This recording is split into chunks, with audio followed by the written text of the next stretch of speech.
கொஞ்சம் எண்ணெய் விட்டுக்கோங்க. எண்ணெய் விட்டு கல் காஞ்சிருச்சான் பாருங்கள். கல் காஞ்சிருச்சு.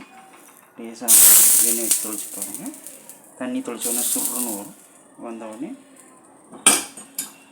ஒரு கரண்டி மாவு எடுத்து லேசாக விட்டு அது இடது பக்கமாக அப்படி மெதுவாக அது ரொட்டேட் பண்ணி சமமாக ஆகணும். தண்ணி புளிச்சதுன்னா கரெக்டாக இருக்கும். புளிச்ச மாவுனா கொஞ்சம் மெதுவாக வரும். இல்லைன்னா உங்களுக்கு தண்ணி சேர்க்கணும், தண்ணி சேர்த்துக்கலாம். இப்போ உங்களுக்கு தேவையான அளவு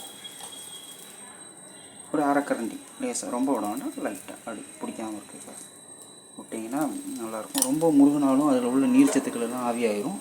அதனால் நீர்த்தன்மையெல்லாம் ஆவியாயிரும். சத்துக்கள் இல்லை, நீரெல்லாம் ஆவியாயிரும். லேசாக அந்த சைடில் வந்து கிளம்பி வரும்போது இதை இப்படி இடது பக்கமாக இப்படி ஒரு லேசாக ஒரு திருப்பு, இது இப்படி வலது பக்கமாக லேசாக அப்படி உள்ளே விட்டு திருப்பினீங்கன்னா ஈஸியாக வந்துடும்.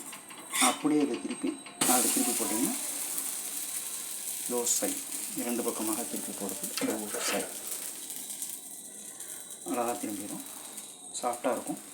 ரொம்பவும் முருக விட்டிங்கன்னா பல்லுகளில் வந்து கடித்து சாப்பிடும்போது உங்களுக்கு தெரியாது. அந்த அரிசி வந்து கடிபடும்போது அது பல்லோடு ஒட்டி அது கேவிட்டிஸ், அந்த பற்கள் சொத்தை அதெல்லாம் வழிவகுப்பதற்கு உண்டான முக்கியமான ரீசன்ஸாக இருக்கும். அதனால் சாஃப்டாக சாப்பிட்டீங்க அப்படின்னா பல்லுக்கும் நல்லது, வயிற்று டைஜஸ்ட் அதுக்கும் ரொம்ப நல்லது. அவ்வளோதான், அழகான தோசை வந்துடுச்சு. இந்த மாதிரி சுட்டு சாப்பிடுங்க. உங்கள் ரொம்ப வயிற்றுக்கும் நல்லது, பல்லுக்கும் நல்லது, ரொம்ப ஆரோக்கியமாக இருக்கும். நன்றி மக்கள். எல்லோரும் பாருங்கள். ஆரோக்கியமாக இருங்க, ஆரோக்கியமாக சாப்பிடுங்க.